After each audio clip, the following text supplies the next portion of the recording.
We are always flirting between love and disaster. And that seems just about right.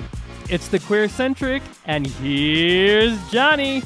Hello, everyone. Welcome to another amazing week. It's very, very cold here in the Northwest. Thank you for tuning in to the QueerCentric. It must be a Tuesday, and we are very happy to have you. Of course, you know me. I'm your host, Jonny, and I have a very special guest who I wanted to just have be the only other person. You'll recognize Abbey Crawford as she has been in the studio before, but this time it's just Spotlight at Abbey. And I wrote this little, you're always impressive to me. I've looked up at you forever, but actor, director, cabaret star, model, creative powerhouse, and one kick-ass lady. Let's welcome Abbey Crawford back to the QueerCentric. So thank you. Thank you for having me. I love it. You're a busy lady. I am. Yes. Less busy now than I have been in the past. Right. And we're going to talk about that very fascinating thing. But our kind of coordinating our schedules has not been easy. No. I think we've been trying since spring to make it happen. So I love that it finally happened. I'm like, that's why today I was at work and someone was saying they had a sore throat. And I'm like, you're not getting near me. No. Because I'm showing up. So we're going to do this. And of course, you've just had your own bout of sickness. And so I'm glad Ridiculous. you're alive. It was much less worse than I thought it was going to be. I thought it was going to be awful. But I had influenza A last year. Right. So and you were it lasted for 6 weeks, dude. Awful. 6 weeks. Yeah. This one, 48 hours of hell. And then I had 3 days by myself in my home. Right. I think it was like training for a fight when you had influenza A last year. Yes. And then you were ready to kick COVID's ass, which it is brutal. It came up out of nowhere. I mean, right out of the gate, I had a temp of 101.5, and I thought, oh my gosh, I'm 50. I think that's a bad idea. Right. This shouldn't be a thing. Well, we were talking about novids, people who haven't. And because this is not going anywhere at all, eventually it's just inevitable, I think. And so far it hasn't happened, and I know it's coming for me. And so it's like peeking around the corner. It is. And I feel like my mom had it, and she was saying how she had the version where she started losing her hair, which she hated. And I thought, well, I can't afford to lose my hair. There's nothing left. So, we're trying really hard. It's definitely a thing. Yeah. It is definitely a thing. And they finally released the first studies on long COVID. And so, we haven't known anything because we've never had this. So they had to do, a long time study. So I'm like, okay, I got you. Yeah. So far, I don't have any long COVID issues. I mean, I just finally got my smell and my taste back. And I'm starting to sound more like myself, which I super appreciate because I hate it when your sinus cavity is just like I could breathe through my nose, but I was still so stuffy. It was super annoying. Everything's right in that face mask. Yeah. No, thank you. Oh, well, I'm thrilled that you're feeling better and Me that too. you're back. Right. And you're back here. I wanted to start, I always like to tell y'all about things you can do in Spokane because my biggest pet peeve is people who say there's nothing to do here. Oh my gosh, there's so much. Right. And I'm like, that's only because you didn't look. Right. And it's okay if you want to go outside of Spokane, but let's not pretend. So I want to tell you about some things. Of course, down at our lovely people, bestofbroadway.com. Always check that site. I want to say that they added a day to Dr. Seuss, How the Grinch Stole Christmas, because it's one of their best shows every year. Always sells out. So there are still tickets November 10th and 11th, and they've added another show. So there's 3 shows on the 11th now, which as a performer, I think I'm exhausted just hearing that you're doing 3 shows in one day. But absolutely. Hey, way to go, guys. Love that for you and anybody who's making money off this. But go check out tickets, www.broadwayspokane.com.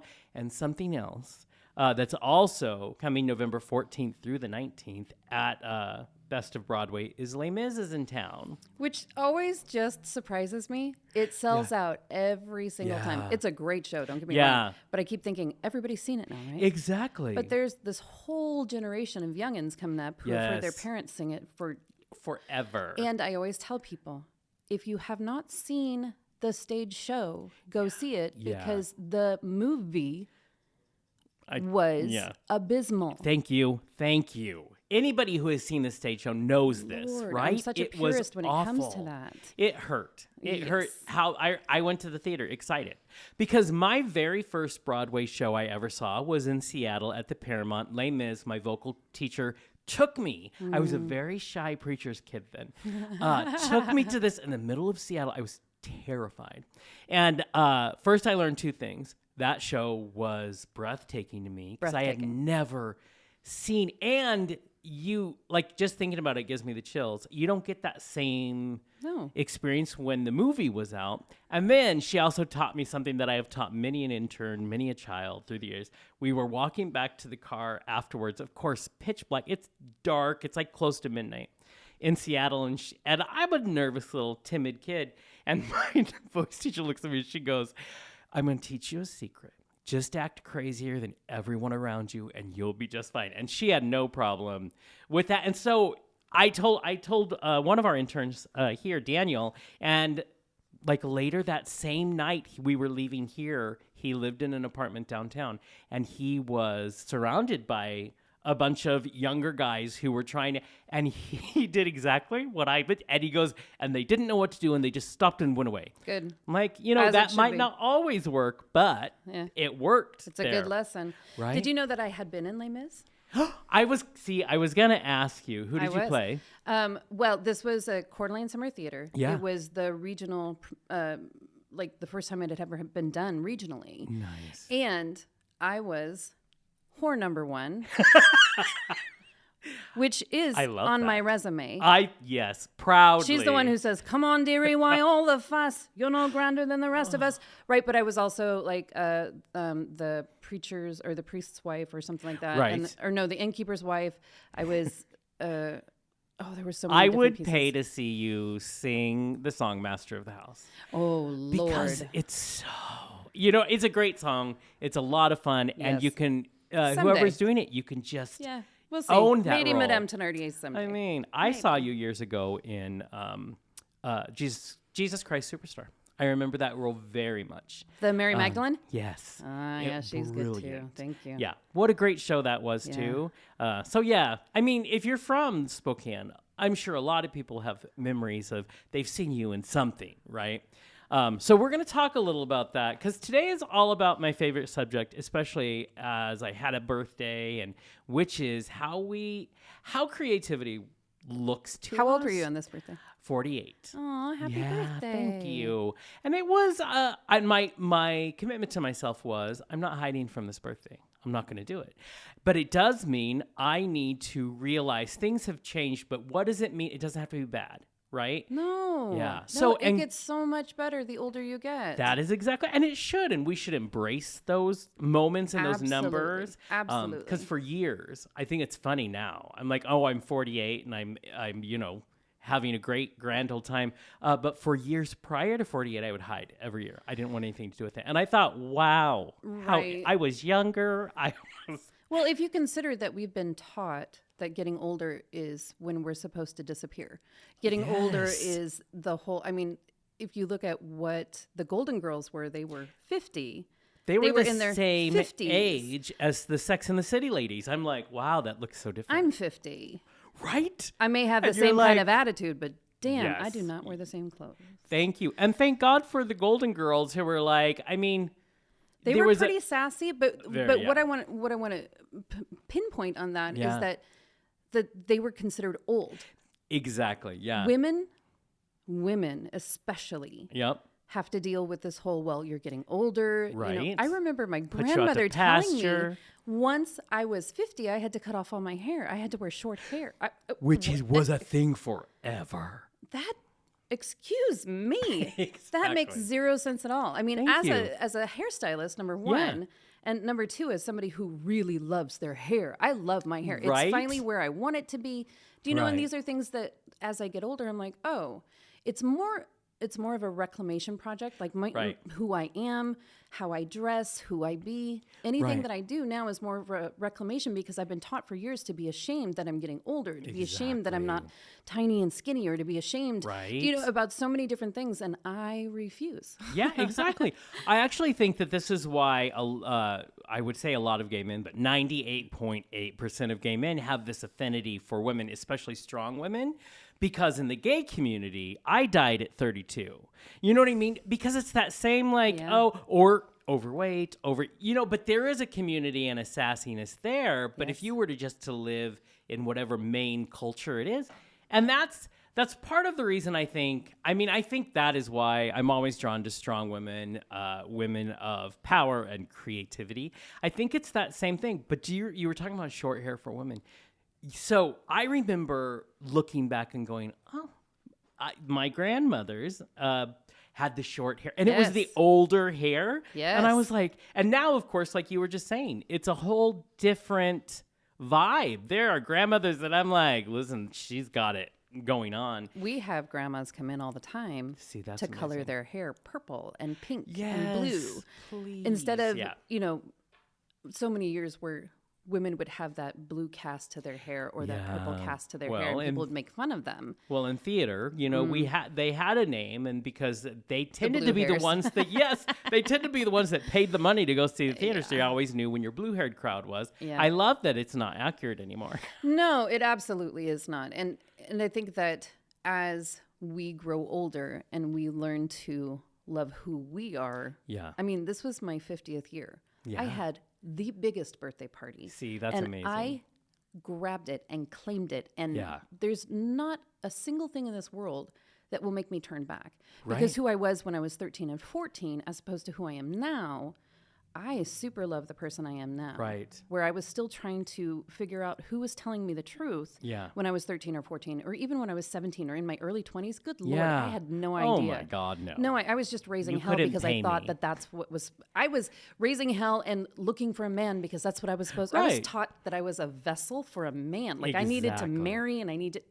Right? It's like they hand you this map and you're like... And so for people who didn't feel like they fit that map, life is odd. You know what I mean? But you bring up a good point. First thing on my list is to talk about what it was like pre-Spokane. You had a church background, and then coming here and kind of beginning to find that you had a different way of celebrating who you were. Yeah.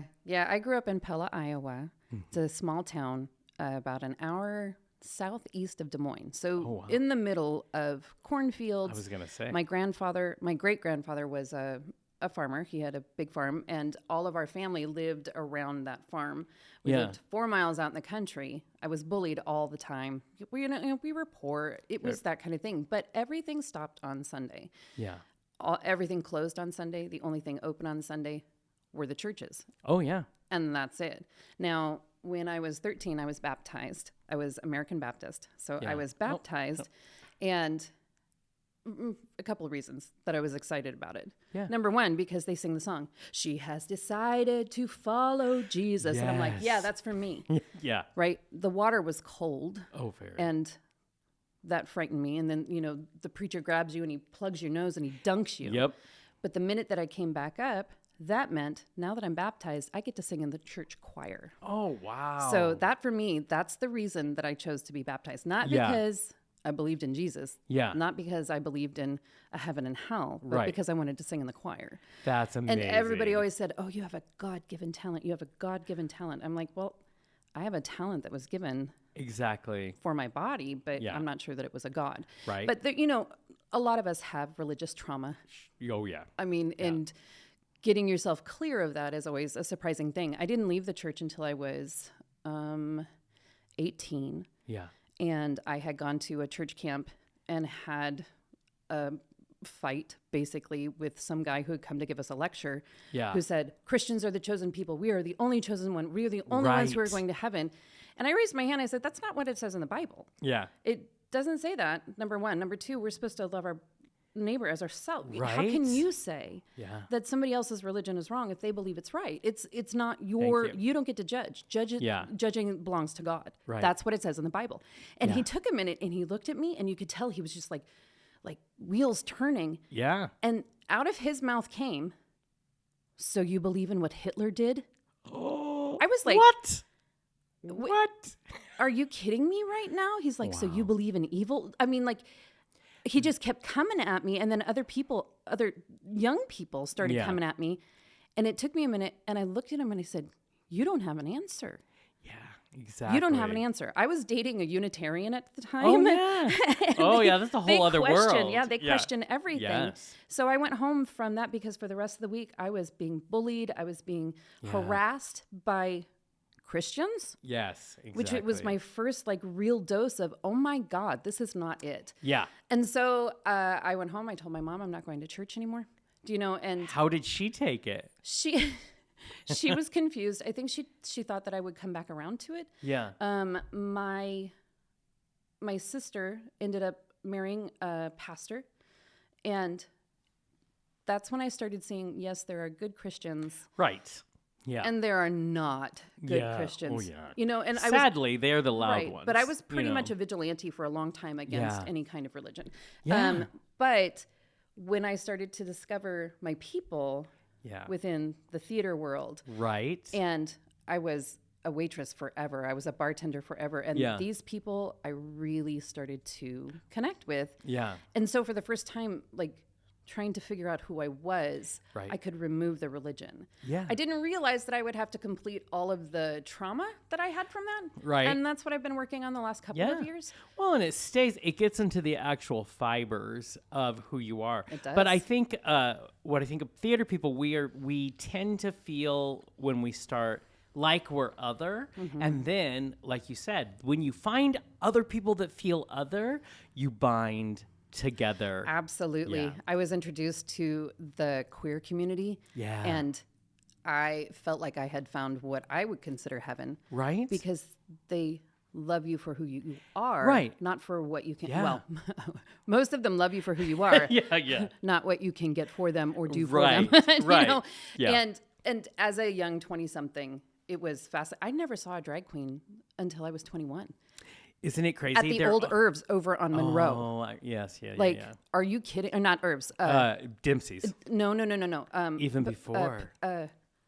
Pumps? Pumps, yes. Oh, there we go. I'm like, I know them all back in the day. Yeah. Yes. Do you know, so that for me was like these creatives that I was meeting within the queer community, within the theater community. Yeah. It was fascinating for my young 20 self. Exactly. And I think I always, I live by this philosophy that anything that offers you an absolute, I need to question it. Because absolute is where we get, first of all, there's no room for grace. There's no room for mercy, and there's no room for most of us, in that. And so I find it because my dad was a Southern Baptist minister. Oh, Lord. Yeah, and so I get it. And I was 13 when I was baptized. There was this big, so I go down, my foot goes up, and they're like, we might need to redo it. Because I was like, no. But then we missed his foot. Exactly. Everything's fucked. Go back. Yeah, exactly. And I'm sure I have family members who are like, that's why. We missed the foot. That toe became gay. And then everything. It just took over his whole body. Exactly. But what I love is, so I discovered music first. And then I stumbled very shyly into theater. And then and I remember thinking, I was so confused because a drag queen seemed such an art form that I was like, how do you create? And most of the ones I knew were creating this beauty out of such pain. Yes. And I was like, I don't understand why this is wrong. It's so beautiful. And so as we begin to grow into ourselves, we find ways to express ourselves in creativity. Absolutely. And then what I found fascinating, I was reading an article, and you were talking about, because you found cabaret and all of those things, and you said one of the things you were wanting to learn back in the day was building a show. Oh. Which, when I know you, I just go, well, she can build any fucking show she wants. I mean, she knows.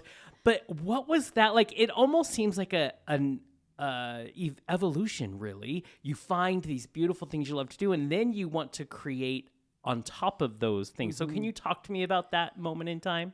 Yeah, the first cabaret singer I ever saw, her name was Samantha Samuels.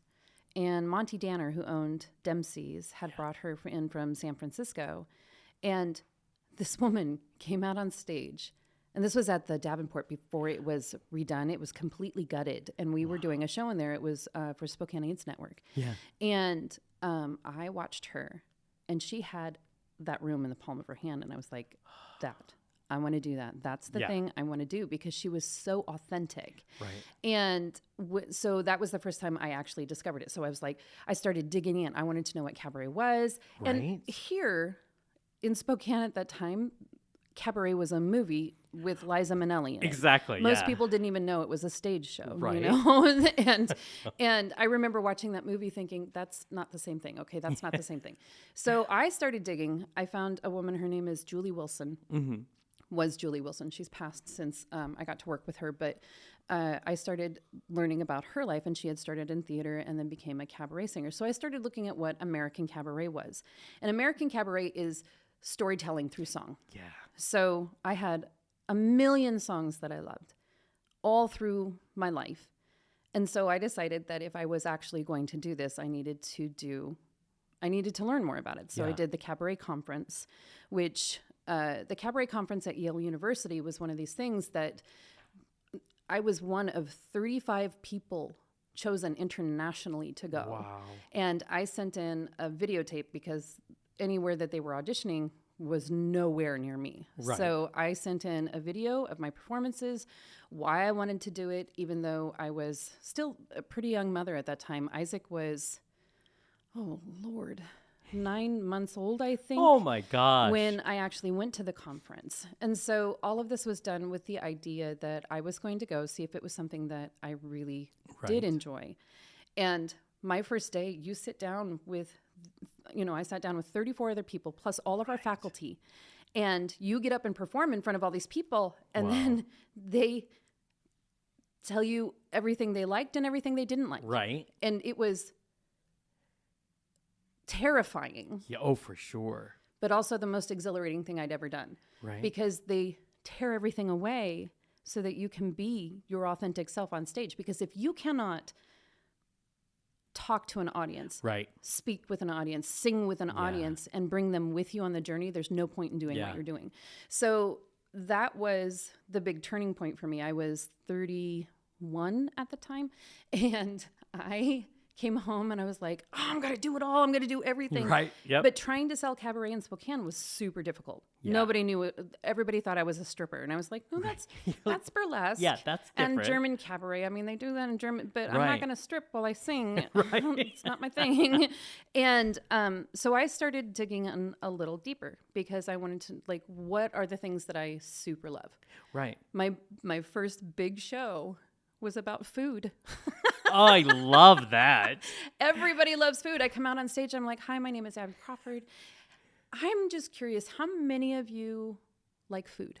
Do you know? And immediately everybody's with you. Exactly. Like in that moment. And so then you find the through line. Yeah. And it had to do with how food comforts, how it's exhilarating, how it takes you to places that most things don't. Do you know? And within that kind of storytelling, I have to be able to connect with people at every moment. Yeah. If they cannot connect with me with my stories, then I'm not doing my job. Right. So I have to be a storyteller, a comedian, a singer. I have to be able to interpret as a storyteller. Also, if you want it to be this this thing that people are like, they take those stories home with them, they take that experience. As you were talking, I was thinking it's a lot like comedy. Is if people can't relate to what you're saying, that comedy's gonna lie flat because it doesn't matter. Absolutely. But all art, in my opinion, is this way for us to connect with each other. It's just like, it's the difference between the person who's teaching the class at the college and the person taking the class. If you're up in front of people, you're taking them on a journey and you are the one they're watching. I remember I took, in Estes Park, Colorado, there was this huge conference. And one of the things, what I hated about that, I would have loved where you went because they were very clinical. And I remember one of the things that it's a lesson and I still take it, but it needs a little nuance. And as you get older, you learn a little bit of nuance. But I remember them telling me, you have to change the pressure. In your performance, it can't be the same pressure the whole time. It can't be the same note. You have to change it, which reminds me again of comedy. You have to change the way that is. So it's almost like we're learning a language as creatives on how to connect to those people that are in front of you in that moment. Live, there's nothing like live. And to do it authentically. Yes. To be they always say, use what you know. Yeah. You will reach more people by doing things that way.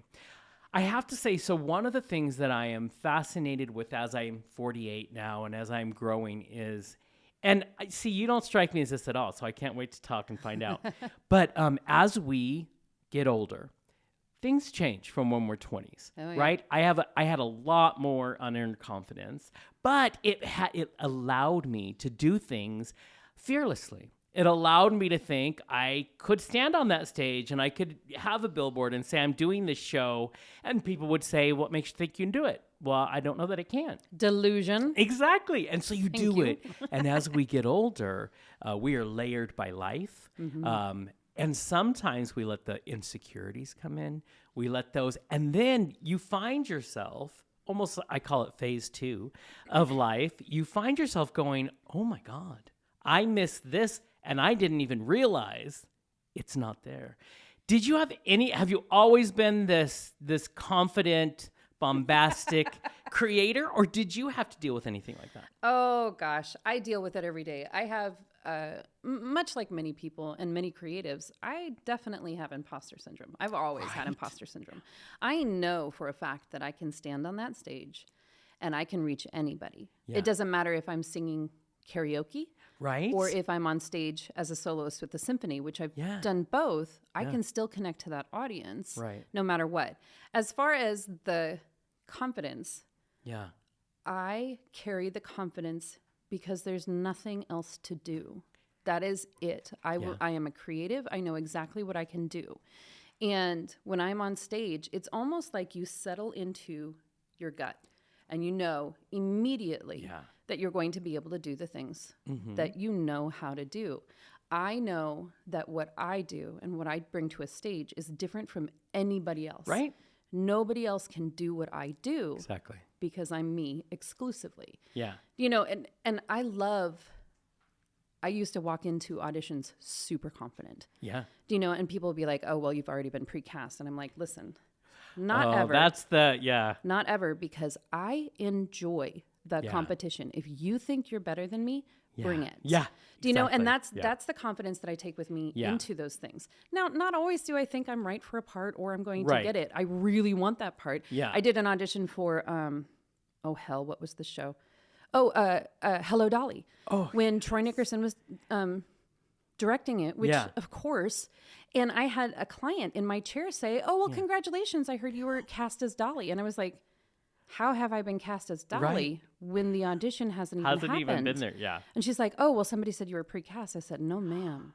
Yeah. No, ma'am. Number one, I am a little too young to play the part. I'm still going to audition. Listen, Barbara. So was Barbara. Yeah, clearly. I said, but also, I prefer the audition because I love that competition. I love to see what everybody else brings to the stage. Do you know? So I did not get cast as Dolly. Yeah. And I made a big post about it. I was like, oh, look.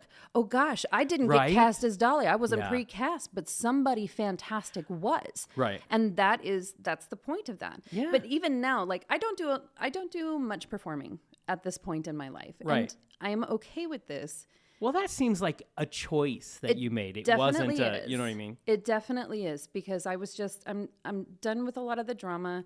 Right. I'm done with a lot of the traveling, and I want some time to myself. Yeah. But I know that if I want to audition for something, I'm going to walk in clearly ready for it. Exactly. And don't you think people who say things like, because that's a thing that happens in our theater community a lot, all over, and it's not just Spokane. When they say precast, I feel like it's also their insecurity giving voice to their insecurity, because if they can make it seem, they know this person's a powerhouse. If they can make it seem like it almost gives them something to hide behind. Absolutely it does. Yeah. And I have been told time and time again, I'm so intimidating. I'm like, really? Right. Am I intimidating? Or are you intimidated? Because here's the difference is that I do what I'm going to do without anybody giving me anything or telling me how to do it. I'm just going to do it because that's how I know myself to be. Right. If you have an issue with me being how I am, then there's something within you that you see in me. So Fix it yourself. I think the only thing I was ever precast for, and it was set forth that I was precast, was Rizzo in Greece when Mason, my sweet Mason, was 8 or 9 months old. Oh my gosh. And Troy put it forth and said, Abbey is playing Rizzo. Right. And Mason just turned 24, by the way. So that's so how long ago it was. Yeah. But that's... But also in theater that is in not a gigantic city, sometimes a director has to precast some things. It has nothing to do with ego or with all of these things. And the other thing I always tell people that I live by is that cliche, that comparison is the thief of joy. You said a minute ago something that, even though it's how I act, I love putting words to it, which is there's only one me. Mm-hmm. Like, it doesn't make me better, less, more. It just means this is what I can give you. And so I always tell people I've had to spend my entire life proving who I am. So even if you look at me and you say you're 48 or whatever, I'm going to hit the stage and be me. Mm-hmm. And then what's the rule in performing? What is it? 9 out of 10 people are going to love you and you can do nothing about the remaining 1 person. So why give the show to the people who are there? And most people are. But it is this... It can be read, I've been called conceited and all those wonderful things that we get called when, no, this is how, why, would you want to steal this from you? Don't steal the shine. Let's support each other. Correct. And I think that's what's fascinating. But you also mentioned that you've made a choice to take a step back, but you've also, if anybody who follows you on social media, you are, it seems like you're in this era, to use that horrible term that all the gays use right now. I like to call it a season. Yes, you're in the season of almost celebrating and nurturing yourself. Absolutely, because here is the deal. As you grow older, you realize the only person who's in charge of your trauma from your childhood is you. Yeah, you are the only person who can handle it. There is nothing outside of you that can handle it. Yeah. Drinking, drugs, gambling, any kind of that's never going to take care of your drama. Yeah. Trauma, same thing. I mean. But what it has become for me is more accepting of who I actually am. Right. And reclaiming who I am, because there's been times in my life where I have lived through my trauma and said, well, it's because of whatever happened to me in my childhood. And then I realized, no, it's not. It's because I haven't taken care of what happened to me in my childhood. I'm an adult. Yeah. It is my responsibility to take care of my own trauma. Yes. And so many people don't do that. So many people. So one of the big reasons why I step back from stuff, no matter what it is, whether it's performing, whether it's groups of friends, which... I mean, I have my same group of friends that I've had since I was 19. I love them because they're in the same season that I am. Right. And it's amazing to watch these things happen. Yeah. I actually have made more friends in the last 2 years because I'm seeing people for who they are and allowing them to be themselves instead of putting my expectations on them. A lot of people put their expectations on me and expect me to be a certain way. There's so many things about myself that I learned from other people. I'm like, well, that's very interesting. Right. But for me, I'm not interested in dealing with people who are not willing to take care of their own trauma. Yes. And so they trauma dump or they have, explosions or whatever it is. They need you.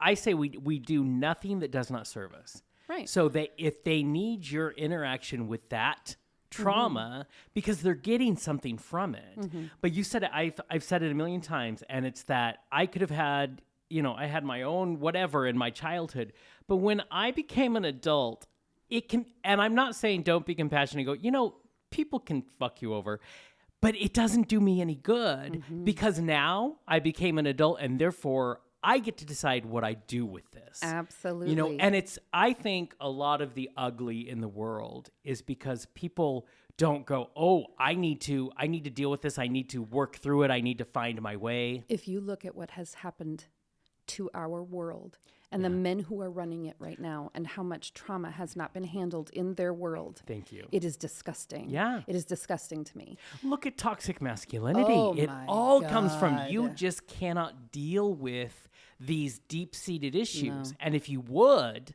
I don't think you'd be as toxic as this is. But see, we've never been taught that. No, exactly. We've never been taught that. And so I have zero things to prove to anybody else. Yeah. Oh, such a beautiful moment in life when you could finally own glorious. The only people that I will ever check in with, besides my friends, and what I mean check in with, like, make sure that I am available for them in all ways, are my children. Yeah. My children are the most important thing to me. Yeah. Well, and also my dogs, because they're super cute. Yes. But if my children adorable. need something, I will absolutely be there 100%. But otherwise, I don't even have to prove to them that I'm a good mom. Do you know, like, I've done what I can for them, and I still do what I can for them, because I think that a parent needs to be involved. Right.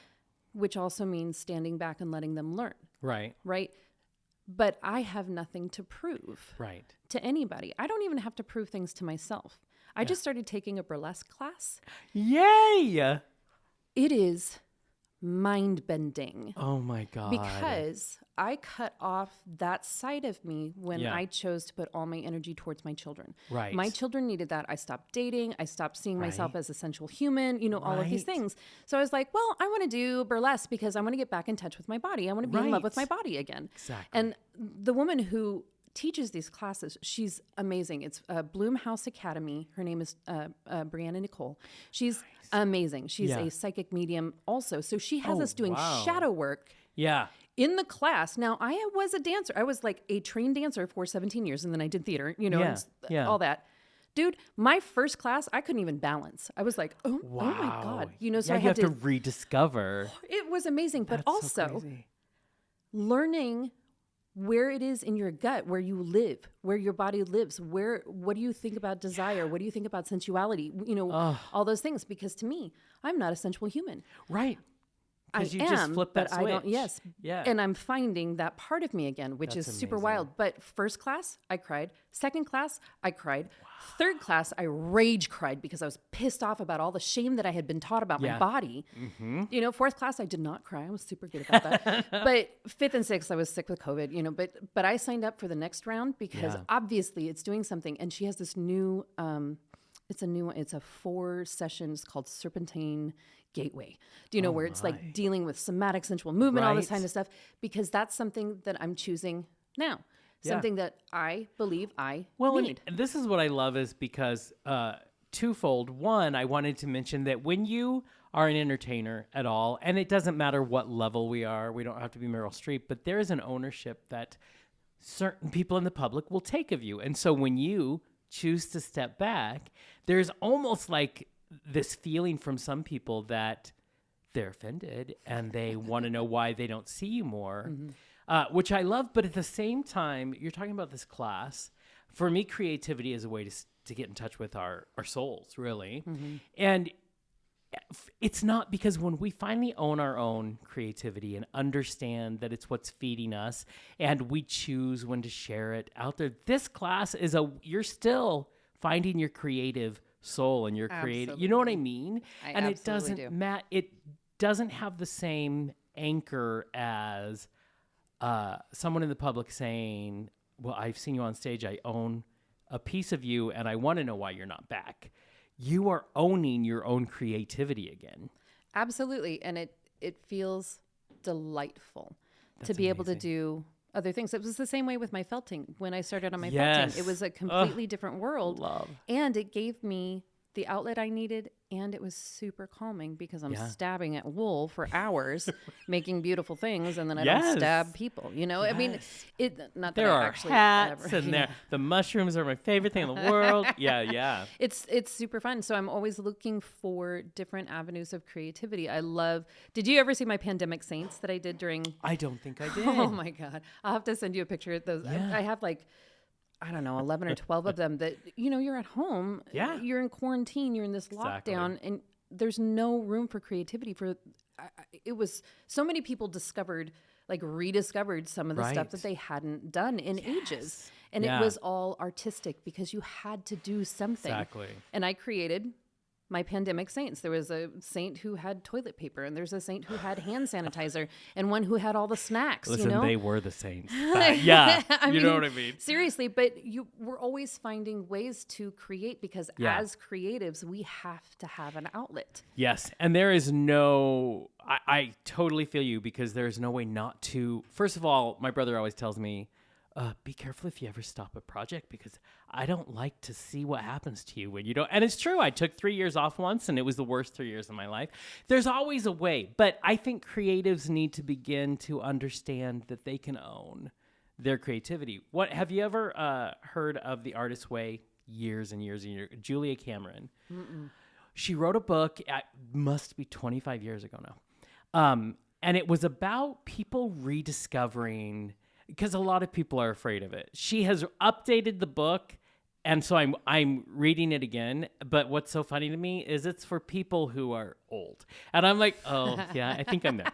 But she's like, because that's why I'm rediscovering this. How do you give yourself permission to do it again? But what she brings up something that I don't think have gone through this part because you have. I love watching you because you have found a way to stay true to your artist all the way through. But there's this concept of shadow artists. Shadow artists are people who allowed the world to kind of beat them down for what they used to do. And so they do things just around. They surround themselves with... And let's be honest, I love doing my show, and you guys, I love you. And thank you so much. I very much enjoy using my voice on a platform. But I realized... just doing the show is a way for me to be near the creative energy and yet not participate in the creativity. And yet what I get from you and when I watch you and I see that you are still out there finding different avenues is when you own your creativity and it is yours, there are ways to move forward. I mean, I've been creative the whole time, but the things that I maybe miss, we just step outside. It happens to a lot of us as we get older, but you find a way. I mean, you're in a class that is obviously touching some strings, and you're bravely facing it, even if it makes you cry. You know what I mean? That's a beautiful journey. I think that every creative ends up in that hole. Right. Absolutely. And I have been there, but I do this thing where I'll cocoon for like 6 hours and be like, what the hell is your problem? Let's just figure it out. Right. What can't you do right now? Yes. Do you know, I'm clear about what my weaknesses are. Yeah. I am not blind to what stops me. I am very clear about what stops me. So if I am stopped in my tracks, I will take time to look at what it was that put me there. Yeah. So then I can keep moving forward. Yeah. A lot of my artistry, whether it's my photography, which I take pictures on my stupid phone and then phones can do anything. I mean, I manipulate them and I, edit and all that kind of stuff. But whether it's that or felting or singing or whatever it is, the way I dress, I curate every one of my outfits because I remember as a child being made fun of for wearing the same thing over and over because we didn't have the money for it. So now I'm very particular. Yeah. I am a walking piece of maximalist art. Yeah. Because that is how I see it. Yeah. But when I get to those moments where I'm stopped, man, I have to take that time because otherwise I'll keep pushing and then I'll burn myself out. Which I have done time and time again, which every creative has done. Sometimes you have to lay down and cry. Sometimes you have to be like, what the fuck did I just do to myself? Exactly. So this season of mine that I'm stepping back from the things I need to step back from, it doesn't make me sad. It actually is giving me the momentum and the space to look at what else there is. Exactly. All my children are grown. Yeah. My baby just turned 20. Right. Like, they don't necessarily need me to mom them. Right. I have to find things to do. Otherwise, I will only want to raise hell. Yeah. And party and drink and do all those things. Right. But instead, I'm looking what is interesting to me. Well, we have to stop. I feel like culture has tried to make life a series of endings. It doesn't have to be a series of endings at all. No. You have to flip the way our perspective is and go. It's why I try to be very transparent about things. And I try to bring people on who I'm inspired by, because everybody needs to feel those moments of going, no, this isn't an ending. That's why I call this phase of life my phase 2. It's like a new movie. Yeah. It can be whatever you want it to be, and it should be. Right. Whatever you want it to be. And we've had chapter after chapter after chapter. And the older I get, the more calm I become. Right. Which allows me to do more of the things that I choose to do. Yeah. And I am delighted. Yeah. It is a magnificent place to be. Right. And it's not my job to interest somebody else in what I do. It's not my job to inspire them. It's not my job to do these things. Right. But I open it up enough because I know that there are other people who feel like I do. Yeah. I've had a number of, I think, like Instagram posts or whatever, where it's just like, sometimes this is how I feel. Today is hard. And, and I'll say, I love you. Yeah. I know that you're dealing with the same thing, but I cannot fix it for them. Exactly. They have to figure out what it is. I think our jobs as humans, not just creatives, is to follow that, to be true to ourselves. Mm-hmm. And if people are connected to that, or they draw inspiration from that, then that's on them, and that's beautiful. Mm-hmm. And how lucky anytime someone says something, very kind. And I'm like, I feel like I'm separated from that. I am grateful that you're finding that, but I'm so already in my own mess over here. But I love that it has somehow spoken to you. Mm-hmm. And one of the things the other thing I want to talk about is it changes as we get older, but as artists, you were talking about burnout. Mm-hmm. There's a well that we go back to when we need refilled. It's called my bed. See? And I found it. So you need rest. Absolutely. You need to rejuvenate. You need to reclaim. Yeah. See, reclamation is a huge thing because our bodies can only go so far. Yeah.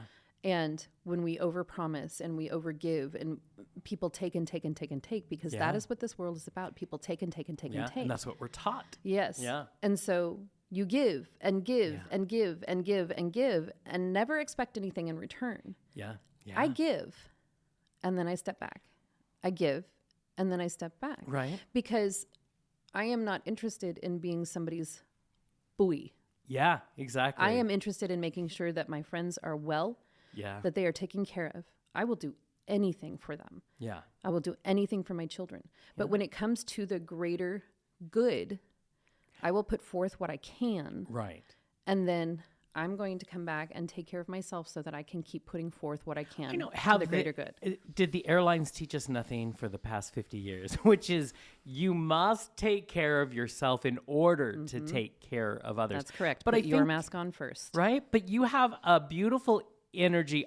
When I see you from the social media world, or we talk to each other, you have this way of embodying this energy around you. Like you're on this energetic road, whether it's creative or whatever you're doing, but you have found a way to connect to it and be in it and just kind of try to. There is a peace to you, a calmness that you mentioned, and I think that's the secret. If you can find that way to just embrace that. I think it's like when you're learning to swim and you have to let go of the sides and that panic, we have to learn to float. Absolutely. Just relax and be in it. Doesn't mean life's easy. Doesn't mean it's perfect. No, I'm very clear of who I am. Yeah. And I'm very clear of who I am for others. Yeah. And each group of people, I'm very clear of who I am for each group of people. Right. For my children, I am an unending well. Yeah. Whatever they need. For my very closest friends, I am an unending well. Whatever they need. Do you know, it's very simple for me. Yeah. And I think that this last year, it's been really good for me to step back from certain projects that I've done for years. I decided not to do the show with Ellen Travolta this year. I know. Who I would do anything for Ellen Travolta. I love her so much. I love her daughter. I love her sister. I love their family. Yeah. Seeing their family work together is magnificent. It's such a fantastic thing to be a part of. And the last 5 years it's been the highlight of my my time, as far as my years go. But this year, last year was super difficult. Because winter started so damn early. Oh my God. And so the drive back and forth to Coeur d'Alene was terrifying. That would be awful. Sometimes. Could you imagine this year? I think it's going to be God. horrific. And it is 4 nights a week for 4 weeks, plus a week of rehearsal before Thanksgiving. So, for me, and I got super sick last year. Yeah. So for me, it was really clear that I needed to step back from it. I got done last year and I thought, I don't think I can do this again. Yeah. And so when she asked me, I said, thank you so much. Thank you so much. This has been the highlight of my year and I love you so much. I can't do it again. And she was super generous, super wonderful and thankful for me having been there for the last 5 years. And everything, it turned out just fine. Yeah. They have a great show this year. Yeah. I will be going I'm hoping closing weekend. Nice. So I can still see it. But for me, I wanted a whole season to myself. I wanted a season to be at my salon for the whole season. And you deserve those things. I also think, and I don't know her by any means like you do, but I also think when you've been in this industry and you've been able to survive it and still stay relevant. And sensitive and compassionate. I feel like she gets, you know what I mean? I do. I'm sure she just gets it. It's fascinating sitting with her because somebody who has been in the entertainment business for decades, and not just her, but the entire family is in the entertainment business. Yeah. And to hear stories about her meeting Judy Garland and being in the Gypsy touring show with Ethel Merman. Do you know, that's insane. Fascinating things. Yeah. And for me, the simple joy of buying her super fresh, crunchy French fries, which she really loves. Do you know, because I was able to sit and get to know her the way that I enjoy getting to know people. I want to know what makes people tick. I want to know what's the most important thing to her, and the fact that Ellen Travolta loves crispy, fresh French fries makes my day. Right? And at the same time, it's super important to take the time and know. I thought I was going to be super regretful when all of the information came out about the shows and stuff. Right. And I wasn't. I was really glad that I chose that for myself because I have to remind myself, you chose it. Yeah. And when you choose it, you have to be clear about your choices. Exactly. And I think intention plays such whether my brother would call it woo or whatever, but putting that energy out into the world, it's a different thing. The other thing is that I love about her is that I still feel like she gets joy from that show. And so that's her journey and she needs that. But she seems so wise enough to know that doesn't have to be your journey. That's correct. Like yours is going to be different, but you keep saying choice, which is something that I think is important for us to realize. When things are a choice, if that world ever wants back, everything is a choice. People, we create the world around us. That's true. So and nothing don't think outside that of you've you. stolen something from yourself. Right. If you make choices, it's okay. Well, and a choice is made clear and free of anything outside of yourself. Yeah. Clear and free of anybody else's intentions, anybody else's jobs or their wants of you. It's made clear and free from any of those things or things that you think you have to do because you've been taught to be a certain way. Right. I mean, I care for people. That's what I do. I mean, look at all the jobs that I've had in my life, like my actual jobs that make me money. Yeah, right, I hear that. I mean, even as a hairdresser, it's one of those things where there is the people in my chair, they feel seen, they feel heard. There's physical touch. There's, everything about it is very intimate to a point. And as far as that intimacy goes, the choice is I have to keep myself removed from that enough so that I'm not taking on anything else. Yes. So the choice to give myself an entire holiday season. Yeah. And I don't exactly, I don't celebrate Christmas necessarily. Right. I definitely celebrate Yule and all of the pagan woo-woo that goes with it. Because it's super fun. Oh my God. And it's amazing. And it's talk about reclamation. It's reclaiming outside of culture. Absolutely. Yeah. Absolutely. But it's been a good choice for me. Yeah. And I enjoy my time at home. I enjoy my time with my dogs. With my youngest still lives with me, and he's hilarious, and he's studying, and he's got so much going on, and he practices his French horn, and it's beautiful. And these are the things that I would be missing out on. Right. And I'm not willing to miss out on those. Yeah. So, and that is understanding priorities, understanding these things. And I have to say, so one of the things, as I creepily watch you in socials, because we all watch each other, in social media, is to take pieces of the ownership of ourselves back and understand that we have to be nurtured and whole in order to do the things that we long to do, and not letting others' energy take from us. I think that's amazing. And I know none of us are perfect. Life isn't great every day. Life is life. Yeah. But I have to say, as an artist, these are the lessons we can glean from you that you're learning, which is, I need to take care of my soul. Absolutely. It's okay. Guess what? Being creative is always going to be there. It will always be there. Because it's part of your life force. Right. There was a point where I remember trying so hard to make people like me. Yeah. Look, I'm a singer. Look, I'm a performer. Look, I'm all these things. Please like me. Please give me the role I want. Please give me all these things. And who I am now, I don't care. Right. I don't care if you like me. Yeah. You can have whatever you're going to have. I don't care if you like me. If I put something up, it's one of, I always look at it myself and I'd be like, am I trying too hard? Is this too much? Because I'm not expecting to be like an influencer or anything like that. Like, that's not a job I want. Right. But I even understand how to get. I know when I want to share stuff. Yeah. I had a friend one time tell me that I took too many selfies, and I said, I am so sorry that you don't love yourself as much as I love me. Thank you. Because for me, when I take a picture, it's from my gaze. It's from the female gaze. It's not for anybody else. Right. The pictures that I just got done with my friend Kelsey, absolutely stunning. She heard me. Yeah. She saw me. Yeah. And she gave me exactly what I wanted. Yeah. And it was still from the gaze of me. What's also what I loved about, so you did this photo shoot. How would you describe it? I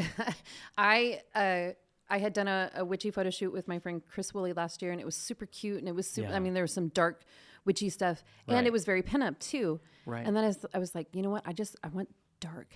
I want that I identify as a chaos witch. Like, you give me something to burn, and I will burn the fuck out of it, and we will give you what you want. Do you know, like that kind of stuff? And I wanted that to come through, but also it's that imposter syndrome. Yeah. Like, am I really who I think I am? Right. And she saw and heard everything. And I had asked her to do this because I love her eye. I love how she sees things. I love her compassion and the beauty and the love that she has for everything around her. And man, it was the most fun. We were in the middle of the woods in Idaho, and there was nobody around, and it was beautiful. Just a picture. And so I would encourage everybody to look at this photo shoot as it comes out, but every picture feels like a conversation. It's like it's a movie in one still frame. Oh man. And it's amazing. And to me, it just speaks to it spoke to my soul. And it looks amazing. I cried so much just looking at the pictures because they were exactly who I want to come across. Oh, it's amazing. Tell me you're going to take some of those for yourself and frame them and have them. Oh, yes. Because there's one, I was looking at all the proofs, and there's one that to me, it's the most powerful piece. And really, it's just me from the back. Yeah. And it is the most powerful, most beautiful picture. And it's a reminder for me that it's okay to be powerful. It's okay to be me. It's, I love who I am. Yeah. I love who I've become. And it's taken work to get here, but I am so thankful for every little bit of it. And in one photo, I can look at it and be like, fuck yeah, that's exactly it. And you were just saying earlier, especially those of us that have imposter syndrome, I always give the advice, name yourself. Mm-hmm. Name it, own it, give it power. It doesn't matter. If you want to be a writer, say you're a writer, and then go do the things that make you feel like a writer. Because the power is ours. Yeah. And we need to take it back because the culture loves to, And you already are. Steal. Now, before we wrap up this amazing conversation, these are the conversations that just give me life, and I love that. So there's people out there listening. We get the whole gamut of ages from young all the way up to way past my age, which is impossible. Yeah, Kurt's way past my age. Do you have some, even though it's your journey and it's been your own experience, do you have any words of advice? Oh my gosh. I know, right? I have so many words of advice. I think the most important piece is be responsible for your actions. Be responsible for what you've done. Yeah. Be responsible for your presence. Yep. Be responsible for what is to come. If that means that you need to do shadow work, which is basically looking at those pieces of you that are hidden, do it. If it means you need to go see somebody about your childhood trauma, it may be terrible and frightening and scary, but do it. Yeah. Because those are the things that keep us bound to a person who you don't recognize. Exactly.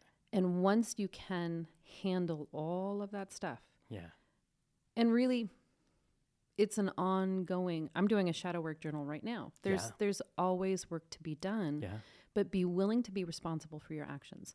If you hurt somebody's feelings, freaking apologize. Yeah, own it. We don't do that anymore. No, it is so easy to be responsible for your own actions. There are so many people who refuse to be responsible for their own actions. Narcissists especially, because they don't know how to get past the hurt or whatever it was that happened to them. Exactly.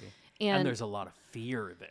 Absolutely. That they don't want to name as fear. That's correct. Yeah. And that's something that was super important that I wanted my kids to understand, is that they had all kinds of ability to choose who they wanted to be. Yeah. They could have all kinds of conversations with me. I was afraid of nothing with my kids. Whatever they wanted to talk to, absolutely. Because I think it's hard as parents to be responsible for your children. You brought them here. Yeah. You raised them. Yeah. You don't blame them for not understanding something. Exactly. You raise them and you teach them how to be responsible for their actions. Yeah. So, I mean, really, it's just be responsible. Yeah. Be super responsible for everything. Apologize when you need to apologize. Yeah. Don't be a dick.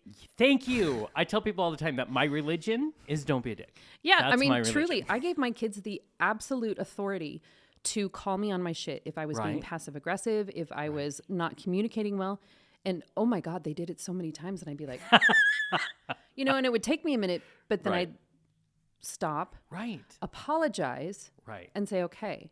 And every time we're allowed to see ourselves for a moment, we learn. Mm-hmm. We unbury ourselves from all of this.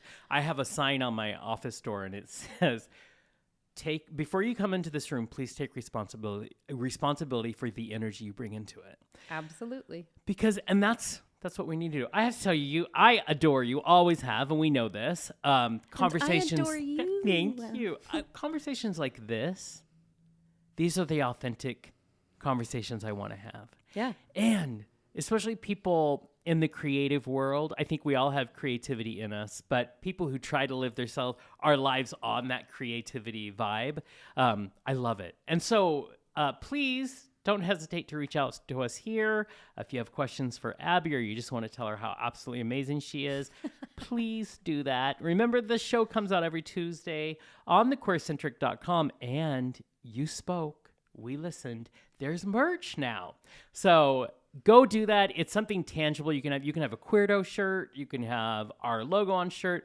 But in the end, we want to give you something tangible because it's helping us continue the work that we're doing publicly. And we have a lot of projects coming. So we just want to put some good vibes in the world. Go and get something or don't go and get something. To me, I just want everyone to get something from the work that we all do. You know what I mean? So that's what's most important to me. So thank you, Abby, for being on the show. Thank you for having me. I love this. And until next time, everybody. Bye. Bye. Hey, Tom. Patreon. How's it going? Patreon. I am doing great. Patreon. Wow, are you having like a stroke or something?